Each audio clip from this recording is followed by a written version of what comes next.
We are here to remember Toby Katz, councilwoman, advocate for West Orange, a wonderful human being who left us. We were either away on vacation, not attached to email, simply didn't know, many of us did not know that she passed away, and I was very disheartened. And I called Tom Giblin up, who I ran into over Christmas break, and I said, "Did you hear that Toby Katz died?" Because a lot of people didn't. He said, "I did hear through the grapevine, and let's do something to remember her." So thank you, Tom Giblin, for suggesting that we get together to honor a woman that truly, truly deserves this honor and remembrance. I would like to acknowledge all of the wonderful elected officials that are here, former Councilman Judge Anthony Minetti, former Councilman John Skarbnik, got Deputy Mayor Zal Velez, Council members Jerry Garino, Joe Krakowiak, Sandra Mordecai, Board of Ed, Mayor Rob Parisi, former Mayor and Assemblyman John McKeon, and last but not least, Essex County Clerk Chris Durkin. So first up, Rabbi Zwickler, would you like to speak first? I think it's important for all of us, first as Harry comes back into the room, to recognize that today is not just about remembering Toby and her contribution to West Orange, to the township, and to the community, but it's really about celebrating Toby and celebrating her life and her contributions. And just a brief thought, I think given the experiences that we all have in life, we go through a natural growth process. And we look back and see how the various experiences impact us into who we become as individuals and as people.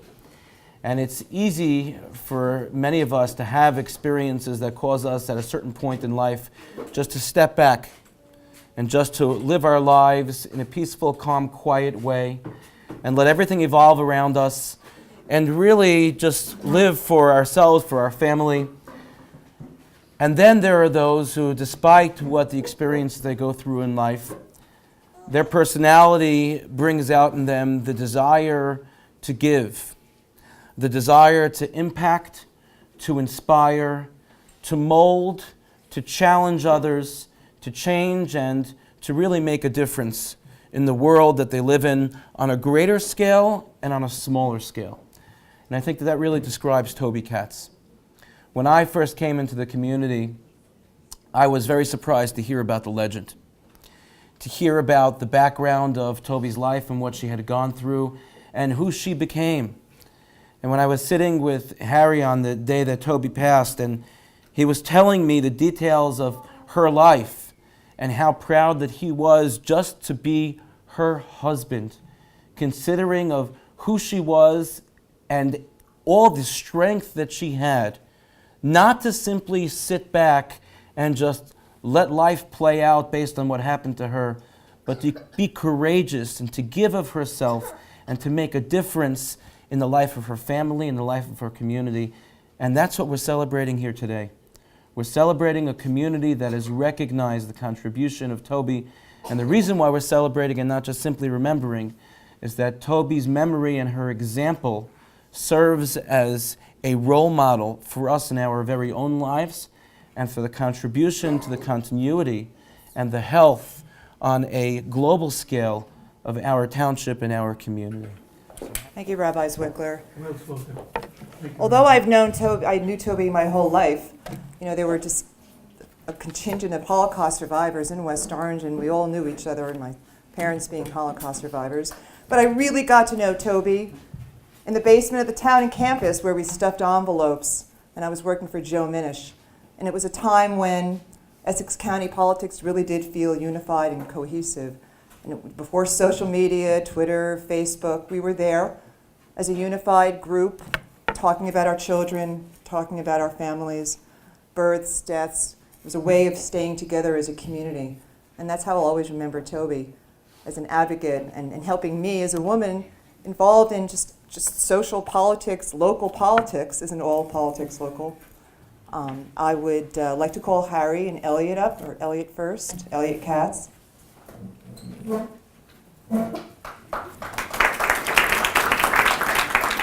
Hi, everyone. Thank you all for coming here today to celebrate my mother's life and to honor her legacy. I know our family really appreciates everybody being here today. Thanks especially to Roz Moskowitz-Bielski, Rosary Morelli, Tom Giblin, and my cousin Lynn Galitz for all of their work in organizing today's event. As I think everyone here knows, my mother, Toby Katz, had a full and extraordinary life of 92 years.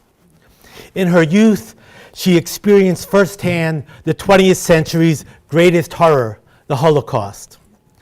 Out of a Hungarian family of 10, originally from a small town near the Romanian border called Aradiomari Nujvarad, only my mother and two of her sisters, including Sarah, who is here with us today, and Rosie, who passed away a few years ago, survived Auschwitz, and then two other Nazi concentration camps at Krakow and Bergen-Belsen. The three surviving sisters were liberated in Bergen-Belsen at the end of World War II. After spending 3 years in Sweden after the war, and after coming to the US in 1948, my mother decided to use her experience of struggle as a motivation to help other people. She worked for many years as a volunteer for different charitable groups, including Women's American Ort, and she eventually served 3 four-year terms on the elected Town Council of West Orange. My family was very proud when, in honor of her efforts, Mayor Spina and the Township of West Orange decided some years ago to name this building that we are in here today the Councilwoman Toby Katz Community Center.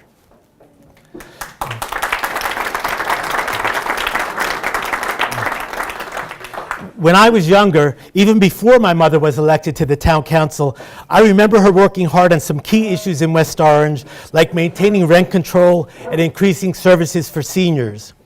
After trying twice and losing, my mother was elected to the town council on her third try because people in West Orange seemed to appreciate how hard my mother worked for people's concerns. Although I had left for Rutgers College and was living in central New Jersey by the time my mother was spending most of her years on the council, some of the issues that I remember her talking about most included protecting tenants' rights, preserving open spaces, keeping property taxes from going too high, and maintaining the quality of the town's schools. During her election campaigns, my mother used to go door to door to try to talk to as many West Orange residents as she could to understand people's concerns. I remember that almost everyone who described my mother's work, both before and after she was elected to the town council, called her a tireless advocate. In recent years, my mother had been experiencing declining health, including a battle with Alzheimer's disease, so that many of her friends had not seen her very much these last few years, as she has been living with my father in a seniors assisted living center. But I know that she continued to appreciate all of the friendship and support that she received for so many years from the community of West Orange. And I would like to thank you for continuing that support today. I wanted to end by reading two short pieces of writing, one of mine and one of my father's, that I also read at my mom's funeral. My mother was a kind and supportive mother, and I tried in my own unique ways sometimes to take up at least a few of her lessons, including the lesson to help other people, so that I have spent large parts of my life doing social and activist work, including working as an advocate for Central New Jersey homeless families and working as a writer with housing and human rights law groups. I've also been a poet for many years. In a long poem that I wrote that deals in part with my mother's Holocaust experiences, I transcribed an interview that I did with my mother about her life, including both during and after World War II. I'd like to read just one short section from that interview with my mother. This is from a longer poem called Liberation Recalled. So the questions are mine and the answers are my mother's voice. How did you go on? Did you have hope? Were you thinking about what you would do when you got out? Yes.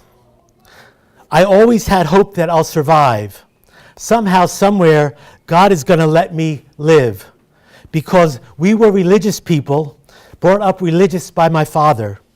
We always prayed that we should survive.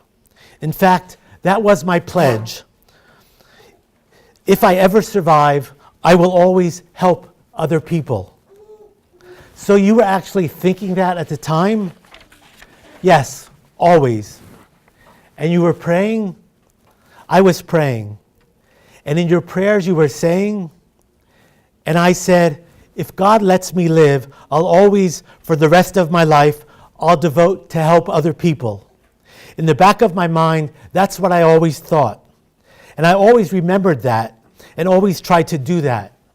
So you can see why I'm always involved with the phone helping people. And that's a section from my piece. My 90-year-old father, Harry Katz, who was married to my mother for 60 years, is still, I think, among the most kind and intelligent people on the planet. His love and support for my mother... That's true. His love and support for my mother, both in the years immediately after the Holocaust and throughout the next 6 decades, was an incredible thing to see. In 2013, my father published a short memoir about his life. In a few minutes, I'm going to introduce my father to come up and say a few words himself. But before I do, my father asked me if I would read a few pages from his memoir where he writes about my mother. So this is an excerpt from my father's book, A Material Scientist's Memoir. When I met my future wife, Toby, I immediately admired the strong spirit and attitude of this lady who had gone through the almost unbelievable trauma of having survived 3 brutal German Nazi concentration camps, where each day's survival was a monumental and uncertain struggle. My wife of 60 years is one of 3 sisters who survived from a Hungarian family of 10. Toby had a variety of concerns about the policies of the town of West Orange. She thought many of the residents of West Orange needed help with reducing their local taxes. She believed that tenants living in apartments in the town deserved more protections, including with keeping rent levels affordable. And there were a variety of other issues, including preserving open spaces and preventing overdevelopment. So Toby wanted to run for a seat on the council, which was sure to be an uphill struggle because Toby obviously didn't have the advanced educational background or training of the lawyers against whom she would be running, and she also had a recognizable Hungarian accent. I agreed to help Toby with her campaigns. Working with Toby, I wrote the campaign literature that was required for these kinds of electoral efforts, literature which described Toby's positions on the key issues facing the town and which included Toby's commitment to be responsive to residents' needs. Toby lost her first 2 election campaigns, but she remained persistent in her desire to keep trying. On her 3rd try, Toby won a seat on the township council. When the election results were reported in a small store we had rented for her campaign headquarters, Toby stood up on a chair and with tears in her eyes thanked everyone in the room for their help. After a subsequent victory in one of her re-election campaigns, the Chronicle ran a front-page story with the headline, "Voters Choose Katz," and with a photo of me kissing her to congratulate her on her victory. Because Toby proved to be an extremely hardworking and dedicated public servant, which was obvious to the majority of the town's residents, she was able to win 2 more difficult electoral campaigns for the town council after her initial term, serving a total of 12 years. During that time, she even served brief periods as president of the council. Because of her dedicated efforts to get a previously unused building renovated, the then mayor of West Orange, Sam Spina, had the building named Councilwoman Toby Katz Community Center. On Tuesday nights, a chess club meets there, and I have played chess at this club for many years. It is incredibly pleasing and remarkable to me that my wife Toby, as a Holocaust survivor without any formal education, has been able to accomplish so much in terms of public service as to even have a building named after her. amazing. So that was the excerpt from my father's memoir.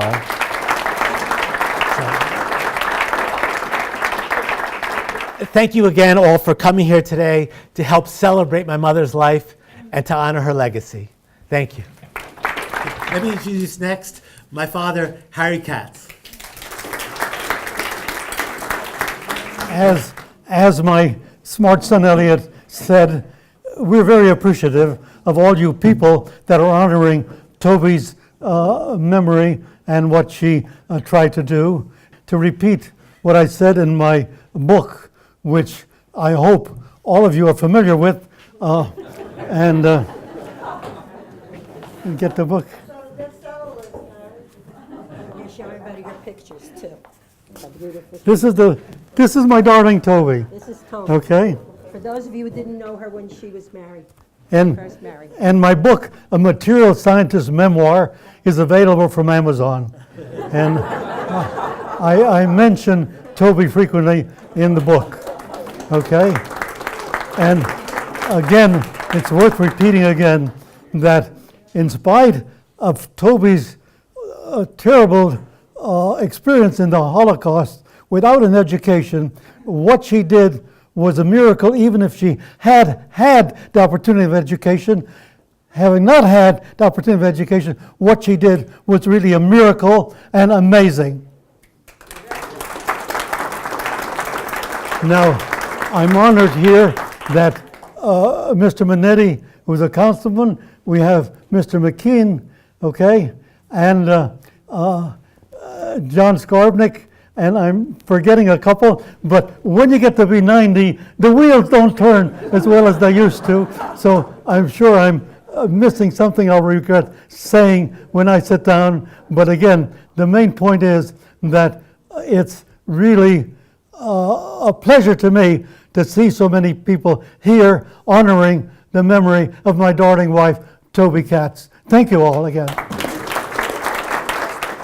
Next up, I'd like to have Assemblyman Tom Giblin, who is embroiled in a lot of Transportation Committee subpoenas, and he's been inundated. And it's very nice of him to take his free time and be with us today.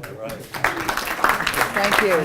Looking out at the room here today, everybody that's assembled here today, you all love West Orange. And one of the reasons West Orange is so great that over the years you've been very fortunate to have outstanding public servants, either serving as mayor or members of the municipal council.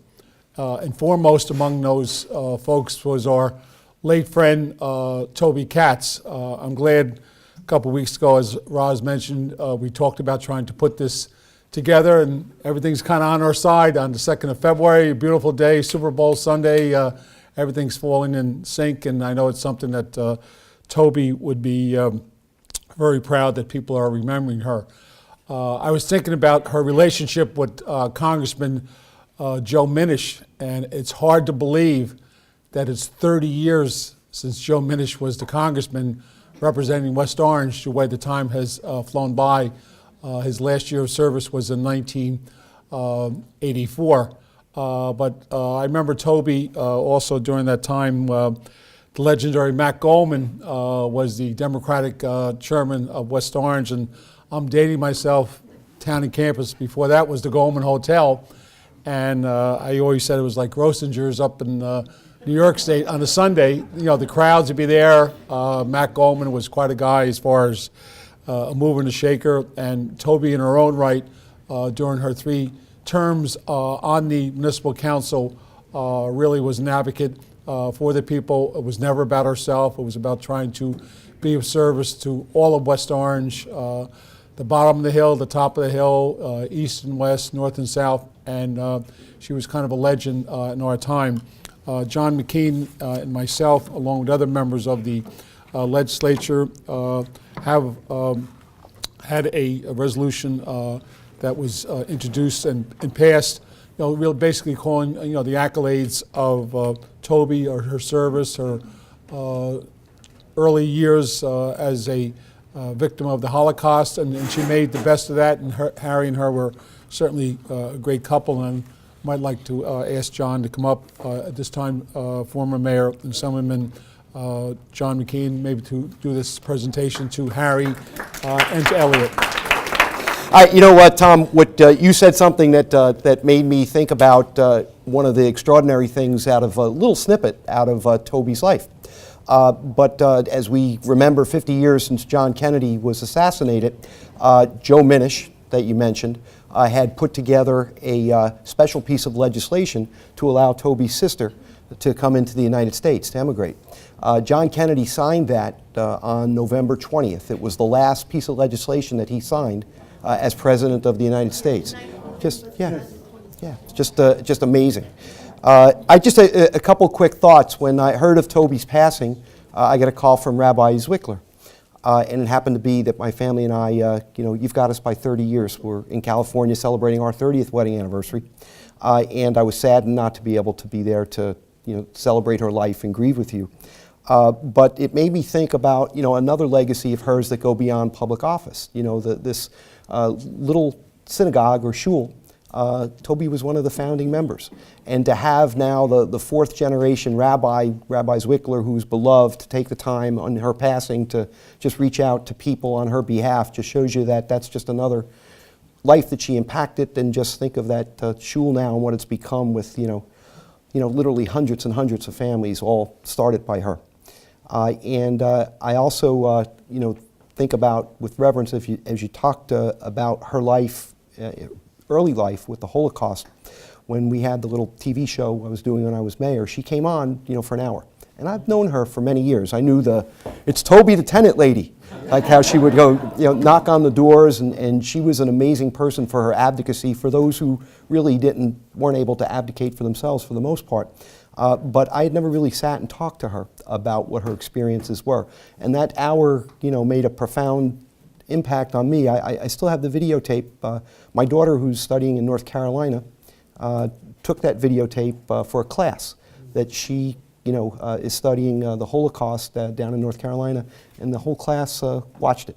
And so her testifying at that point, continues to, go to places that you would never expect. You, young man, I don't know if I ever met you, but I heard about you an awful lot. Your mom, if you didn't already know it, you were the apple of her eye and loved you. She would just tell me how smart you were all the time, and just, not a day went by that I saw her that she wouldn't mention your name and talk of you. And Harry, she kind of liked you too. And that's the public service aside, I respect it and admired the most watching the two of you. And that love and that relationship and just the abiding unconditional love that you had for her. And that's really something special. I supported her completely. 100%. Yeah. So with that, thank you for letting me say a few words. God bless you all, and all good. Please.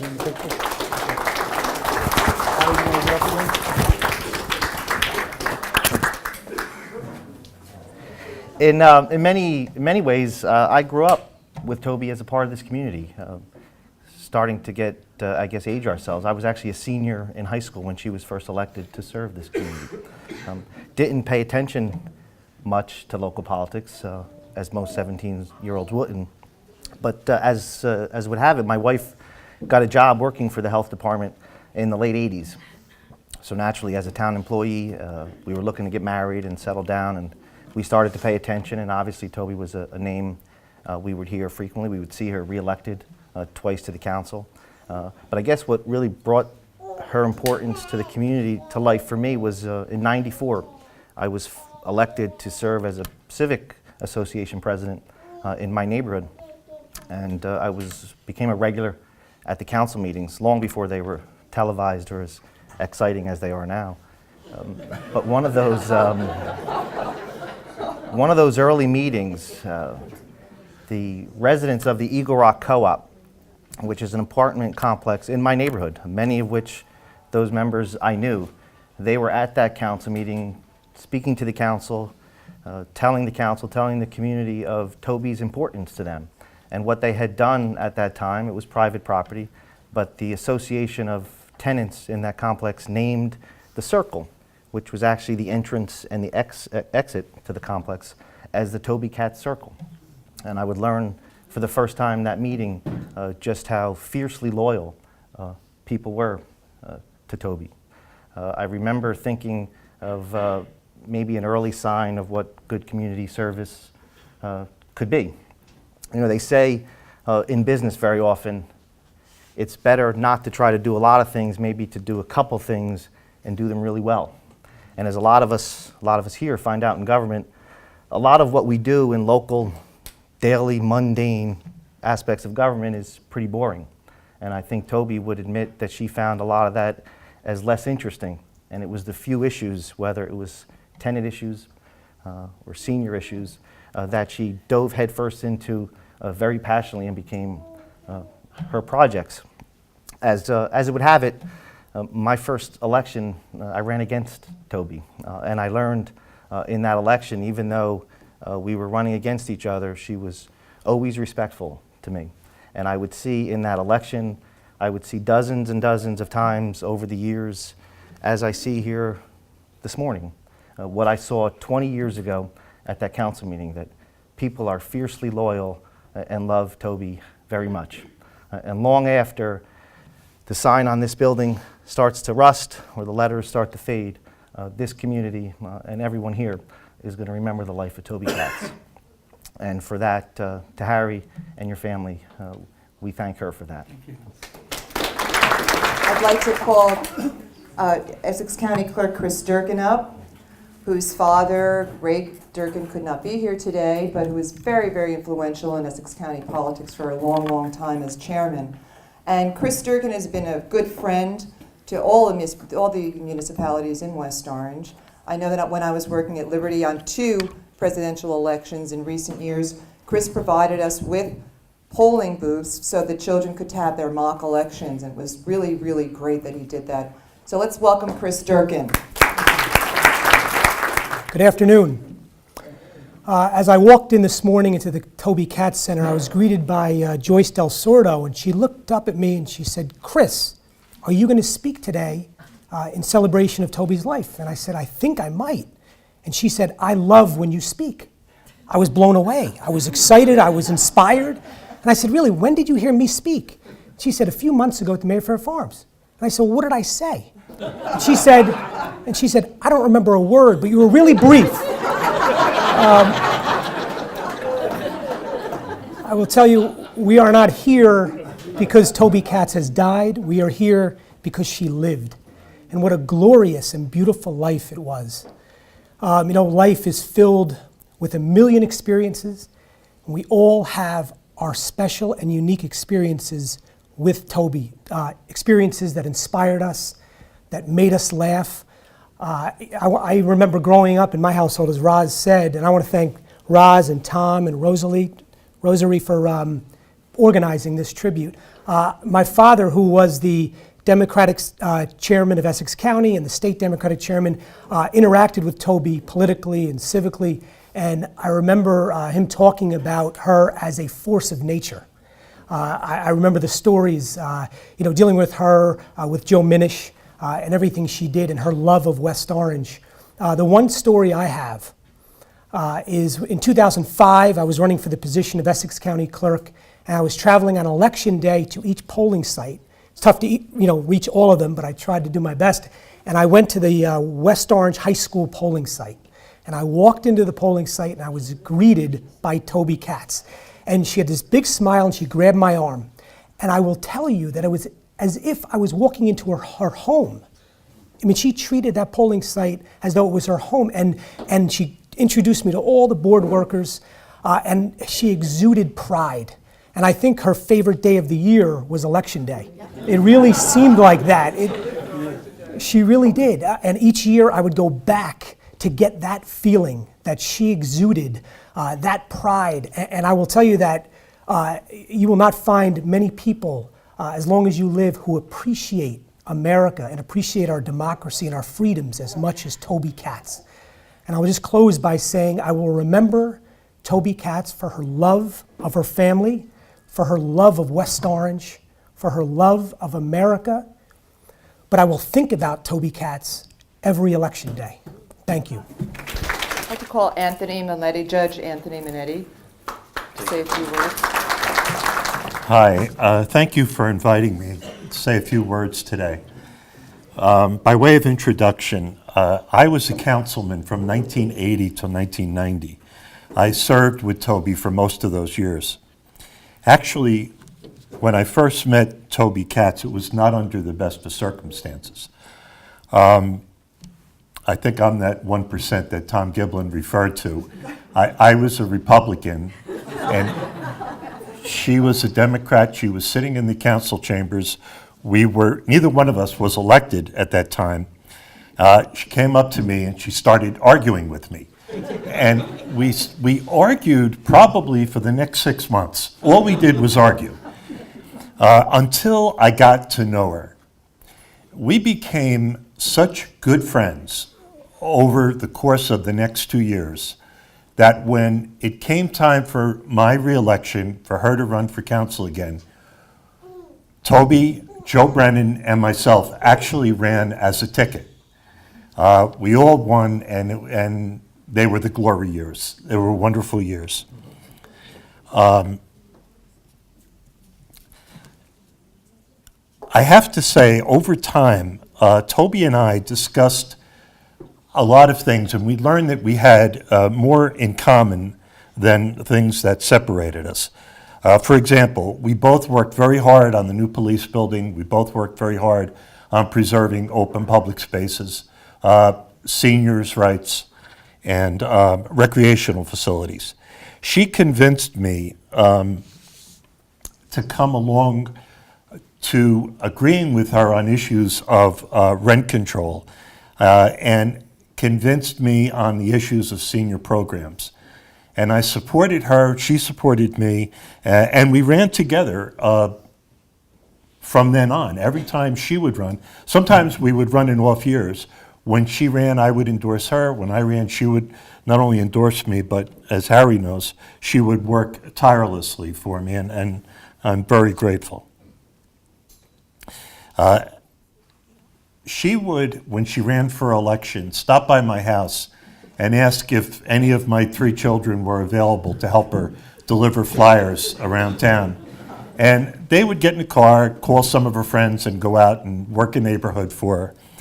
And at night, Toby would go over to my aunt's house over on White Street and talk with them, and they became very good friends, very dear friends. And even after I left politics, Toby would still call them up to see how they were doing, if they needed any help. And to this day, they all speak very highly of her. As we honor her memory today, we can take consolation in knowing that, as we say on the town council, her acts, her deeds, and her legislation are now memorialized on the permanent records of the Township of West Orange. Thank you. I just want Rose Morelli to come up and read a letter from Ed Coleman. Thank you, Roz. I don't know what more I can say about Toby's character and her accomplishments. I can only say from the first day I met her, she became a role model. Her compassion, her tenacity, and her being the voice for those who have no voice. We'll never forget her. I lost a very good friend, but she certainly accomplished a lot in her lifetime. He's the retired CFO of West Orange. He served, probably in short, from 1991 to 2011. Dear Rosary, I was saddened to hear about the loss of my dear friend Toby Katz. She was a truly incredible human being and a symbol of strength for so many in our community. On behalf of my family, I offer my heartfelt condolences. I first met Toby when I began working for the township in 1983. I learned soon thereafter that she was a woman of humility, integrity, and courage, and family. She was with me in my office in April 1985 when I received the phone call from North Beth Israel Hospital. My wife was going into labor with my twin sons. She shared with me the joys of parenthood that would be mine to cherish, speaking with such pride of her own son. Over the years, she would follow my journey as a father, asking how my boys were doing. I would openly share their stories, making it a point to seek out her counsel. I will always owe the Katz family a debt of gratitude for affording me the opportunity to work with her and to learn from Toby. Even with the challenges that were put in front of her, she lived her life selflessly and with grace. Warmest regards, Edward J. Coleman.